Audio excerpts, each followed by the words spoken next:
C'est un grand honneur pour moi de prendre la parole à cette 4e réunion trimestrielle de la table sectorielle du sous-secteur de l'alimentation scolaire.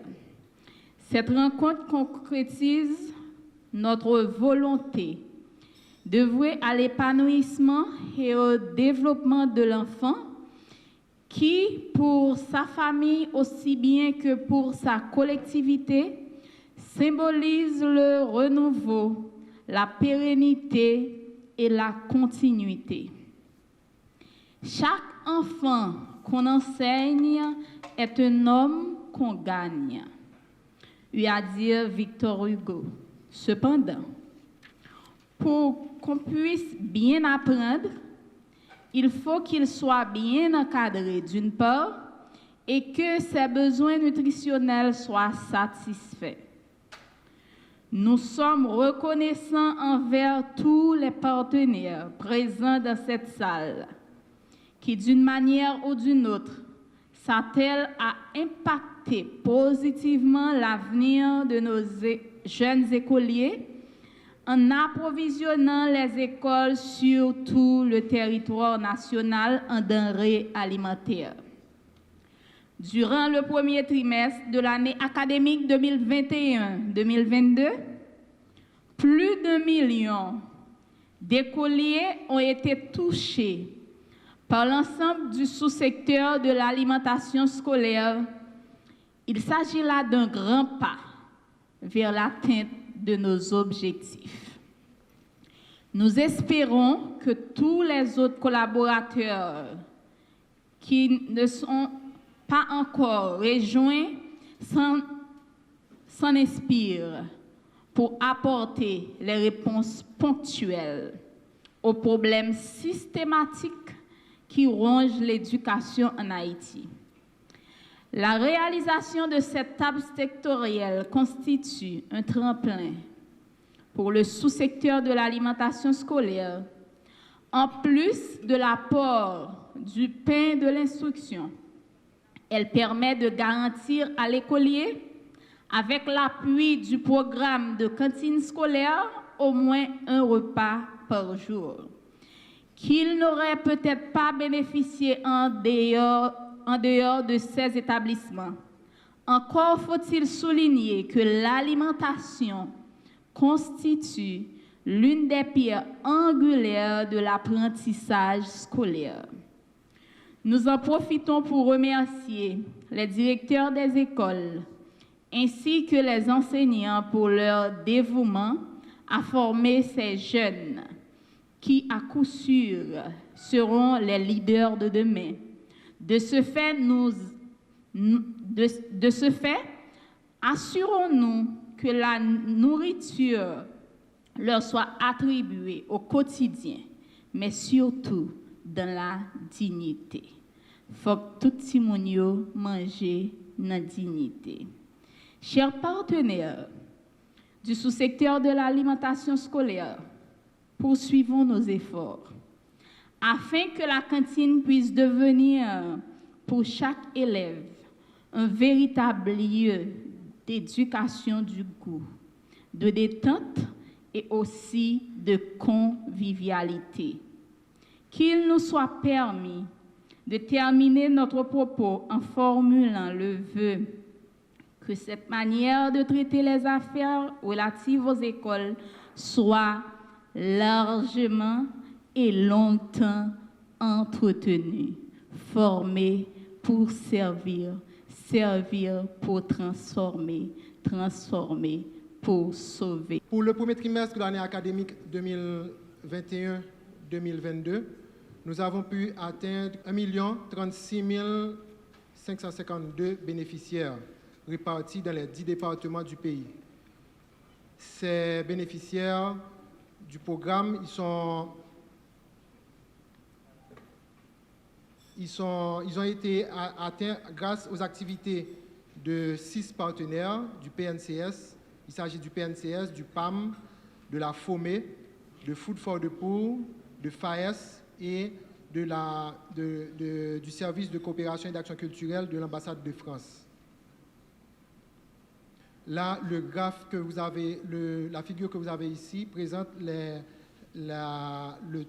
taux de participation de chaque partenaire dans l'alimentation scolaire pour le premier trimestre de l'année académique 2021-2022. Ces bénéficiaires sont répartis dans, comme je viens de le dire, dans les 10 départements du pays, au niveau de 4017 écoles. Donc, ces écoles-là, ils sont soit du secteur public, soit du secteur privé. Il n'y a pas eu, je pense qu'il n'y a pas eu d'exclusion de la part d'aucun partenaire. Il suffit que les écoles qui font les demandes répondent aux différents critères de sélection pour la cantine scolaire. Comparé aux années précédentes, nous avons eu pour cette année une augmentation de 21% par rapport à l'exercice précédent, 2020-2021, et 66% par rapport à l'année 2018-2019. Les informations concernant l'année académique 2019-2020 ne sont pas retrouvées au niveau des données qui sont enregistrées au niveau du PNCS. En ce qui a trait au PNCS, dans ses activités d'opération, le PNCS a pu toucher dans ses activités 274 093 bénéficiaires répartis dans 957 établissements à travers le pays. Dans le programme, il y a 2 départements qui n'ont pas encore été, qui sont en train de toucher actuellement. Il s'agit du département du Centre et du département du Nord-Est. Et tous les autres départements ont déjà été touchés par la cantine scolaire. Donc les distributions pour le Centre et le Nord-Est sont en cours. Durant cette année, nous avons pu atteindre certaines zones qui n'ont pas été touchées par la cantine précédemment. Et ces zones sont d'accès très difficile.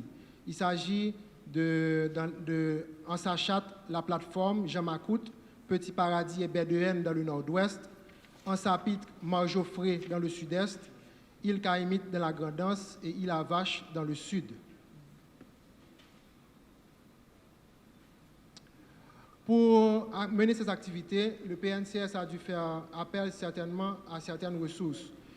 Mais les ressources au niveau du PNCS se font rares. Notre budget s'élève à 900 millions de gouttes, soit moins de 1% du budget de la République. Les denrées dont nous disposons proviennent en grande partie de l'appui de la FNE, du Fonds national de l'éducation, que nous remercions ici publiquement pour son support au programme national de cantine scolaire.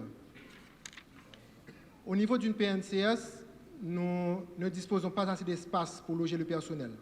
Sur 12 locaux administratifs que nous avons, nous ne possédons qu'un seul local. Il s'agit du bureau du Nord, mais le bureau du Nord est en très mauvais état et nécessite de grandes réparations. Les autres locaux sont soit en location, soit en cohabitation.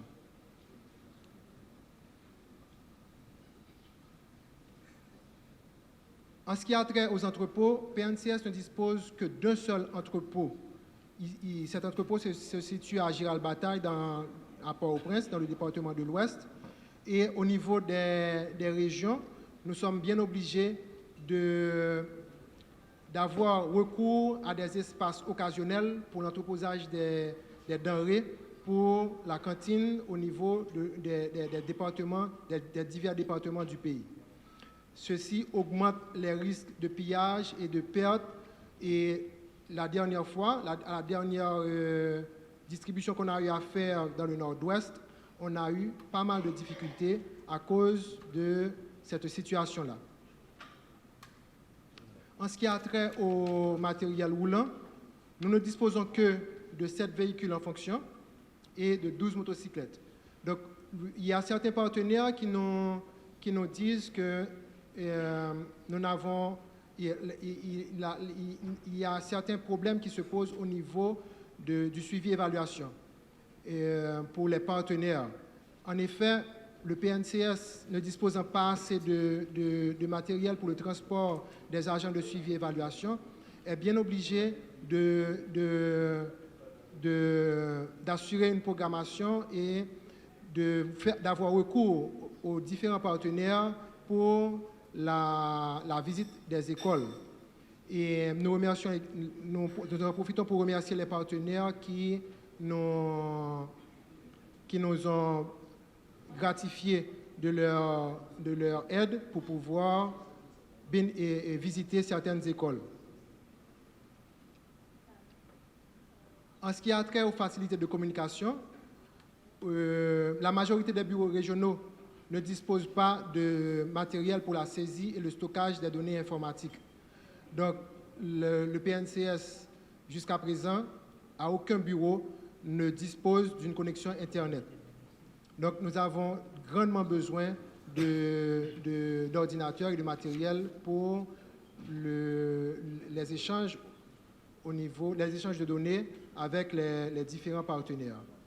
En ce qui a trait aux ressources humaines, nous avons des cadres et des cadres, mais il y a pas mal de gens au niveau du PNCS qui méritent d'être formés, de recevoir une formation. Il y a certains partenaires, dont le PAM, qui nous a permis de participer à certaines formations qu'ils font sur le WASH et autres. Et nous en profitons pour demander aux autres partenaires, comme la BND, je sais, qui entreprend de la formation des directeurs et des comités pour la cantine scolaire au niveau des départements. Nous les invitons à partager avec nous la liste des différentes formations qui sont programmées pour que nous puissions inviter nos agents à participer avec eux dans ces formations-là. La France, pour moi, c'est depuis 2021, fait un effort tout particulier sur son aide alimentaire, a augmenté fortement les crédits de l'aide alimentaire programmée. Et Haïti en a bénéficié très rapidement, puisque, pour vous donner un ordre de grandeur, en 2020, l'ambassade de France avait reçu 1,2 million d'euros pour les cantines scolaires. En 2021, nous avons reçu donc 3,7 millions. Alors tout n'est pas allé pour les cantines scolaires, puisque mon ministère souhaite également que son aide alimentaire combatte très directement la malnutrition infantile. Voilà. Donc tout à l'heure, j'aurai l'occasion de détailler mon propos. Mais voilà, Et donc cette année, il y a quelques semaines de cela, nous avons reçu une notification de la part du ministère des Affaires étrangères, de l'Europe et des Affaires étrangères, donc un montant de 3,5 millions, sachant que ça n'est qu'une première tranche, et j'espère bien que nous en aurons une seconde qui nous permettra d'avoir encore plus de possibilités d'achat pour les cantines scolaires et pour la lutte contre la malnutrition.